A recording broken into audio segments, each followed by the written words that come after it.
বড় বড় মানুষেরাই ওনা দেখা পান না, আমিও কোনোদিন ওনাকে দেখিনি, কিন্তু সাডেনলি আপনি এই প্রশ্নটা করলেন কেন?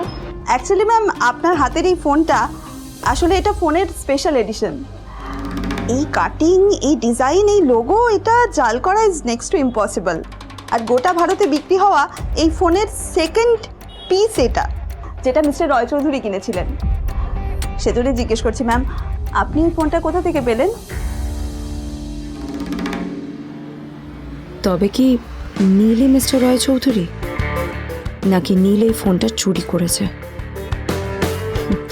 বেকার নীলের কাছেই কোটি টাকার ফোন কোথা থেকে এলো?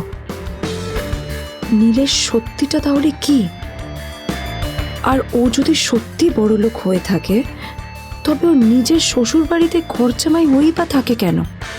আদ্রিতা এসব কথাই মনে মনে ভাবছিল। তবে আদ্রিতার বিশ্বাস ছিল যে কোনো না কোনো মতলব করেই নীল এই ফোনটা আদ্রিতার জন্য নিয়ে এসেছিল।